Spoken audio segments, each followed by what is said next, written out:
Muy buenas, bienvenidos a Prohibido Callarse. Yo soy Roberto Rodríguez Tejera. Como todos ustedes, los que siguen este tipo de programas y de noticias, saben, hubo elecciones en Venezuela. La vamos a estar analizando y vamos a estar analizando también cómo es que la estructura de poder venezolana se ha aliado a los peores narcotraficantes, no solamente de América Latina, sino del mundo, y el efecto que esto puede tener en la región. Para este análisis tenemos con nosotros a alguien que ha estado siguiendo esta noticia de la década de los 80, probablemente uno de los periodistas más sagaces, más conocedores, más profundo en este tema, es Gonzalo Guillén. Para nosotros es un placer darle la bienvenida a Gonzalo. Acaba de escribir Gonzalo un libro con Andrés Pastrana de la época, o sea, de los años de Pastrana como presidente.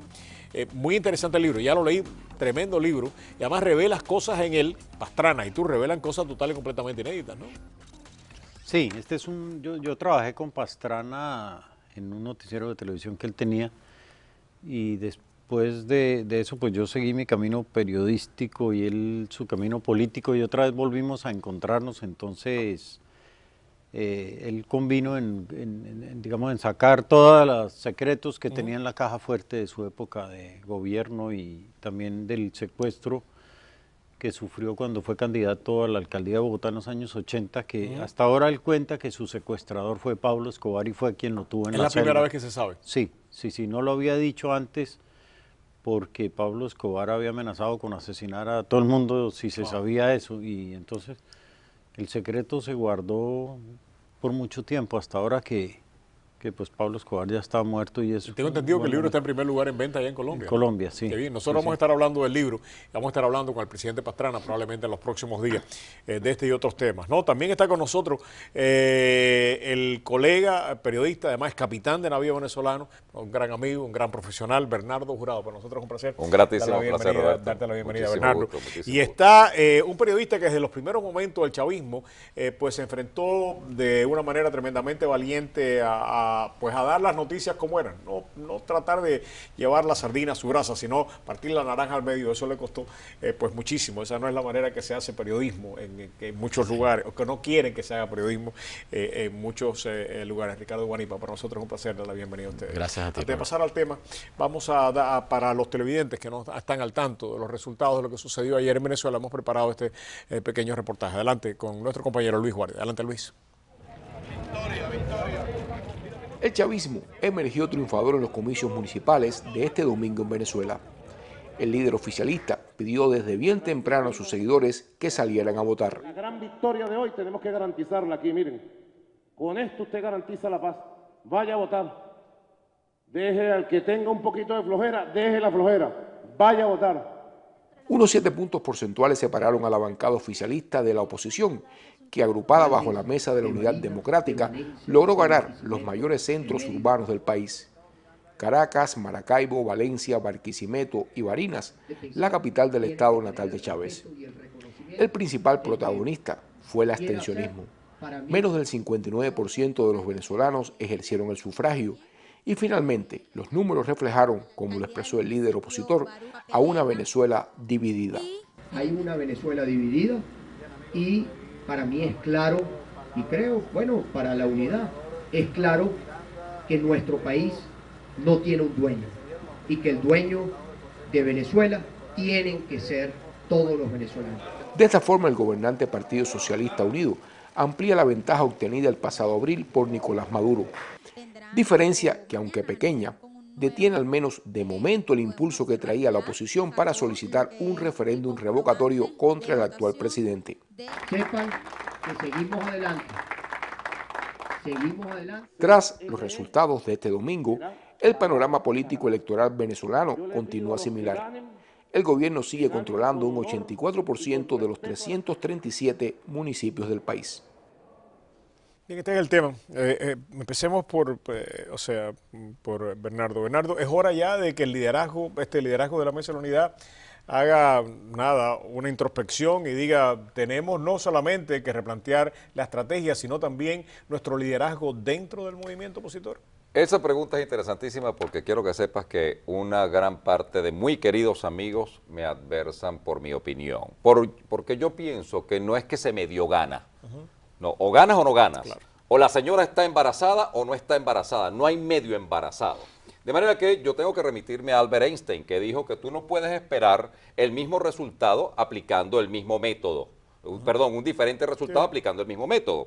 Tenemos 15 años de elecciones. ¿Cuántas son? 19 elecciones. Aproximadamente. 19 elecciones. La pregunta que cabe, Roberto, ¿cuántas elecciones hacen falta para que otra persona sea el presidente de la República? Porque yo quiero recordar que Nicolás Maduro es un presidente ilegítimo por una razón. En primer lugar, se violó la ley para que él fuera el presidente. Y en segundo lugar, este tipo es un dueño de una monarquía hereditaria del difunto Hugo Chávez. Entonces, mira, Venezuela, estos son unos violadores sistemáticos y permanentes de la ley, y entonces nosotros queremos ir con las manos arriba. Ese señor ladrón, de acuerdo al Código Orgánico Procesal Penal, usted no debería asaltarme. No, ellos llegaron al país para asaltar con éxito el erario público.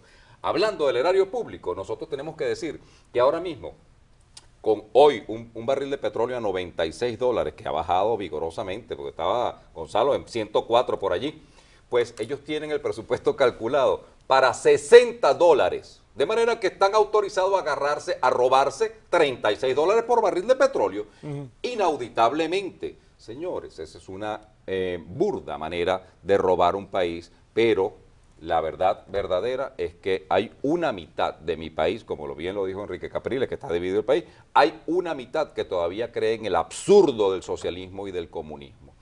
Yo sigo pensando... y eso es una pregunta que quisiera hacer. ¿Hay una mitad que cree en el socialismo o todavía en la oposición no ha podido convencer a parte de esa mitad que ellos son la alternativa que necesita Venezuela? Cuando regresemos, Ricardo, me gustaría conocer tu respuesta a esta pregunta. Incorporo también pues, a Gonzalo al análisis. Regresamos en solamente unos segundos.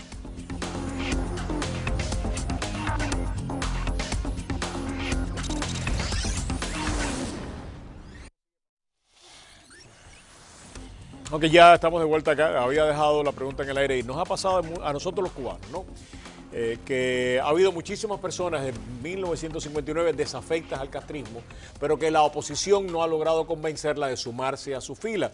Y esa masa, a veces activa, a veces no tan activa, ha sido y es, sin lugar a duda, donde se tiene que trabajar. ¿Le pasa algo parecido a los venezolanos en este momento, Ricardo? Por supuesto. Ahora, una lectura que yo le doy a las elecciones ayer antes de responderte esta brevemente. Yo creo que yo le he dado 3 lecturas. La primera de ellas salió fortalecido Maduro, en el sentido de que a nivel internacional quedó como un campeón de la democracia.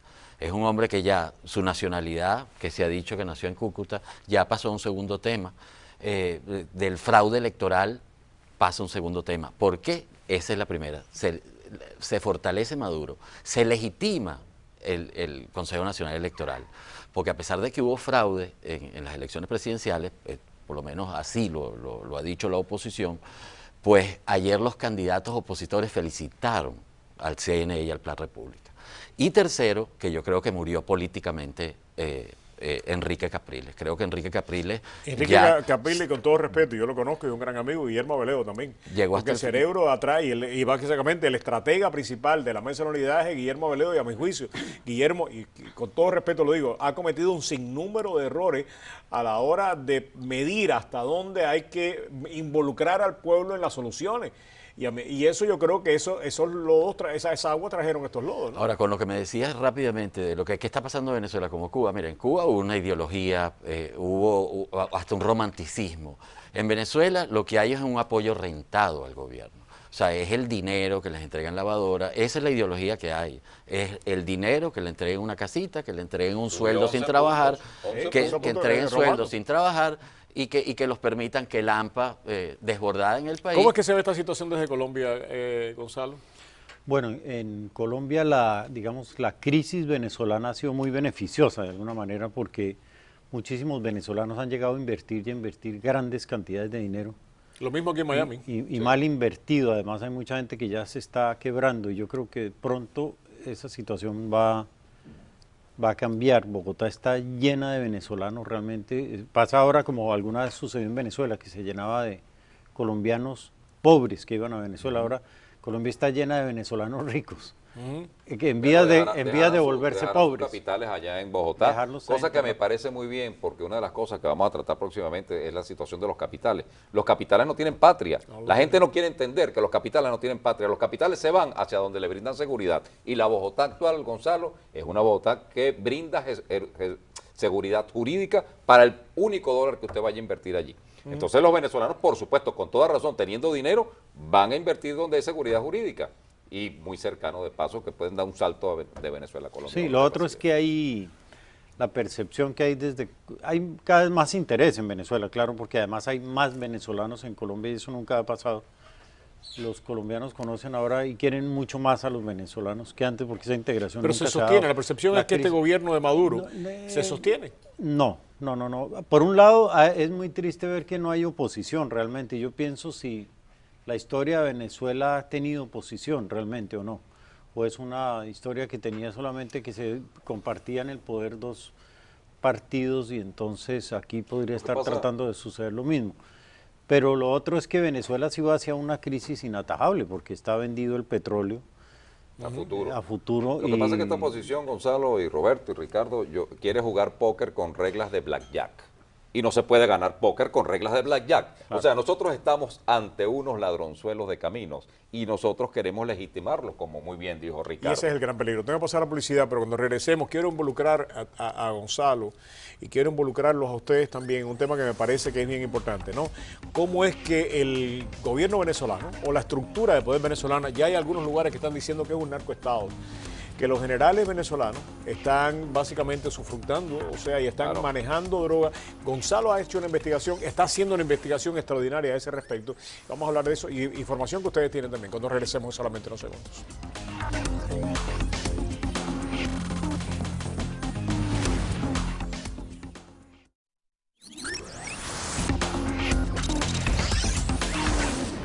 Okay. Le habíamos prometido hablar acerca de cómo es que está penetrando la droga en estos momentos en Venezuela y cómo esto se está, básicamente está afectando a toda la región.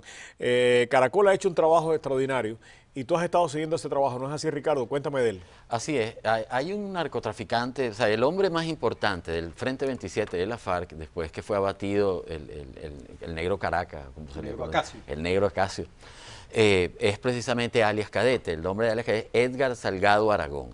Después que cae el negro Acacio, bombardean al Frente 27 de la FARC posteriormente, en el año 2008, y cae él muy herido.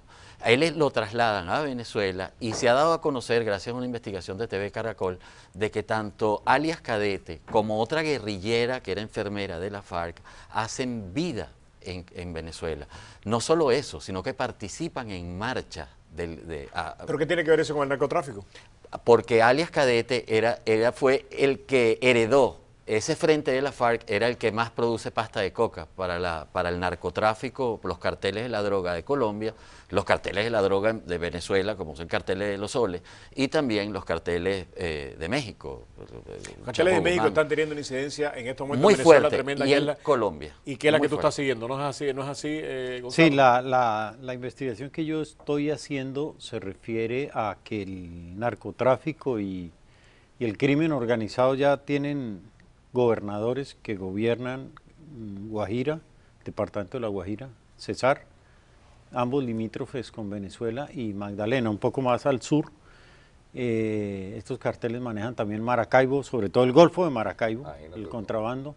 7 puertos naturales en Guajira, manejan Haití y República Dominicana. O sea, mi investigación yo hablo ahí es de, que no lo he publicado, está haciendo un documental, es de un nuevo país que se llama Narcolandia, lo llamo yo así. Es que así como te comentaba antes que las personas cuando tienen $1 quieren invertirlo donde hay seguridad jurídica.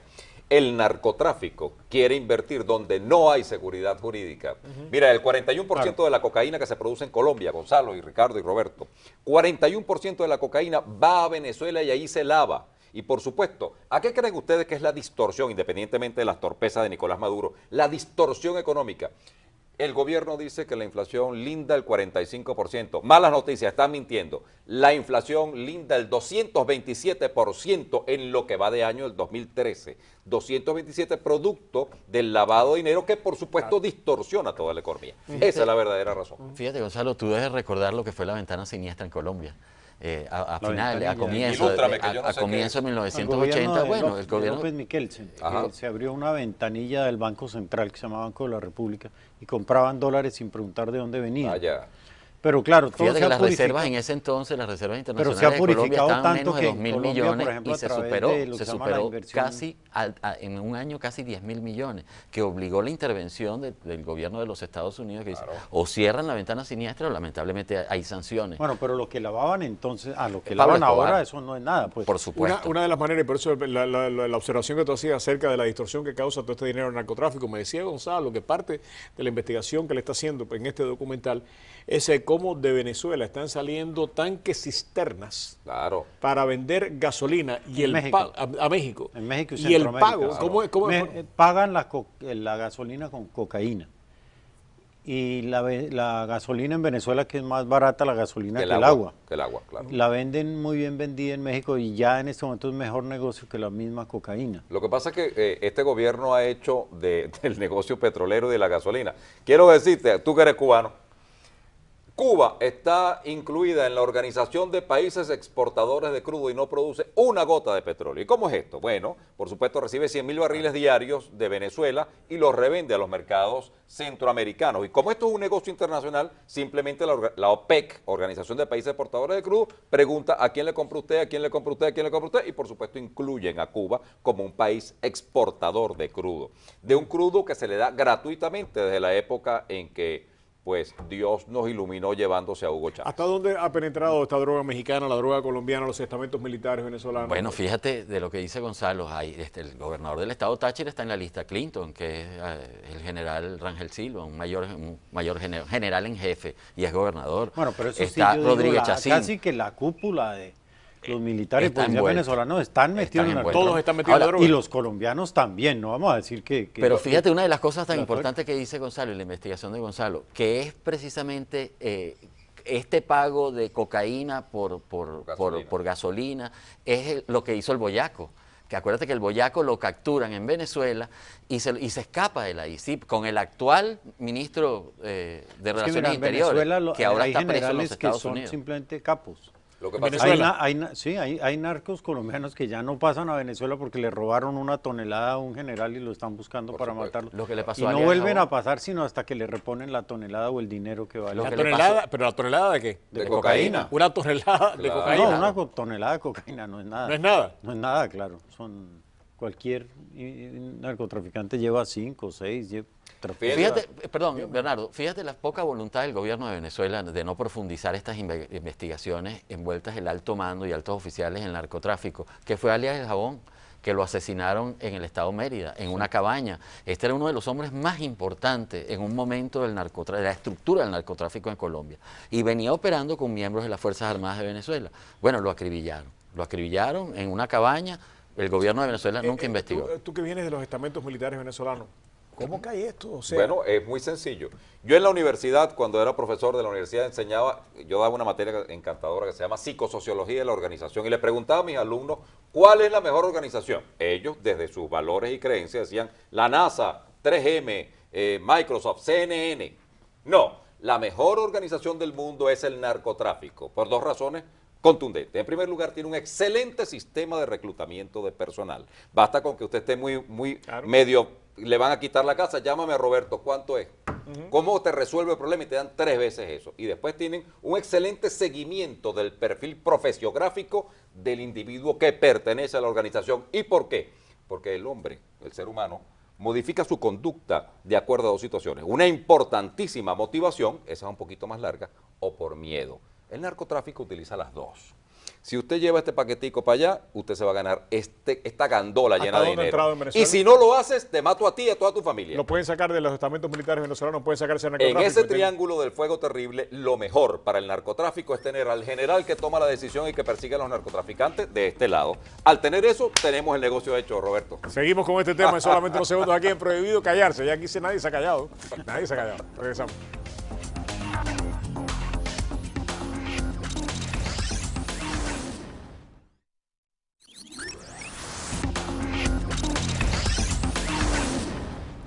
Regresamos con este tema. Gonzalo, si alguien tiene experiencia de cómo el narcotráfico se puede meter en un país y la dificultad que hay en sacarlo, eres tú, que lo has estado viviendo en Colombia de primera mano, ¿no?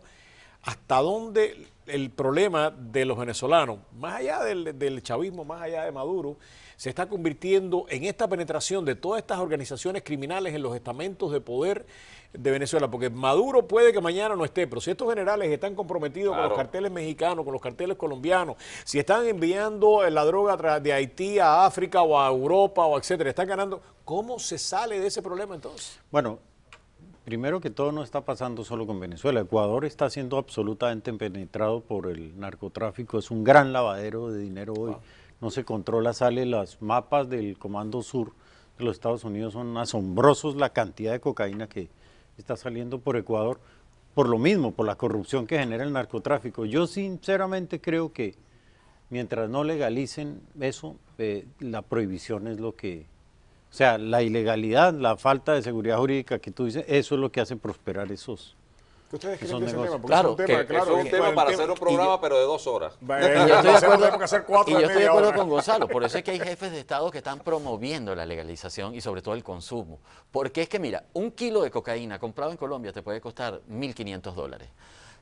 Vendido ese mismo kilo de cocaína en los Estados Unidos te puede costar $30.000. Ese mismo kilo de cocaína te puede costar en Europa, en Holanda, en Francia, en Italia, de $60.000 a $100.000. Es el mismo kilo de cocaína. Una de las cosas que a mí realmente, uno en Colombia y en nuestros países, en México, uno sabe cuáles son las organizaciones criminales, ¿no? Claro. Aquí no.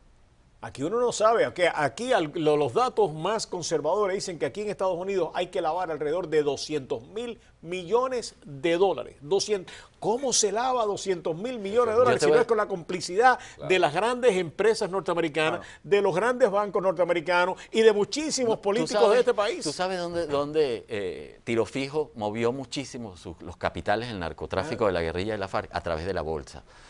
Yo hablé con un agente de la DEA y me explicaba que lo más difícil es detectar dinero del narcotráfico, porque el narcotráfico crea instituciones, recluta universitarios, crean empresas que estos muchachos no saben que están trabajando para el crimen organizado. Cada vez está más purificado. Exacto, y esto son empresas que ni se imaginan. Ahora, esto es un problema de corte político en el caso particular de Venezuela y de Colombia. En esta ecuación tenemos que meter a la política y por supuesto a los políticos. Me queda 1 minuto. Al quedarte 1 minuto tengo que decir una sola cosa. En la política es la segunda profesión más antigua del mundo, pero en Venezuela cada día se parece más a la primera profesión más antigua del mundo. En muchas partes. Gonzalo, muchísimas gracias. Desde ahora, pues aquellos que quieran entrar, ¿pueden encontrar el libro tuyo de Andrés a través de las páginas de internet o no? Sí, creo que lo venden. ¿Cómo para los beneficios de los televidentes? Librería televidentes? Nacional de Colombia, que es Librería Nacional. Librería Nacional de Colombia. .co, sí. Por correo, pero va a estar acá. Claro, pero va a estar aquí en enero. Pero busquen Gonzalo Guillén. Ven acá, corre, que tengo aquí un regalo de Navidad. Tengo un regalo de Navidad que me acompaña. Ven acá, un regalo de Navidad. Tengan todos ustedes muy buenas noches. Que Dios nos acompañe a todos. ¿Verdad que este no es un regalo? Es un regalo. Claro que es un regalo. Dile bye. Que Dios nos acompañe a todos. María Julia, nos fuimos. Te regalo. Un beso. Beso. Venga.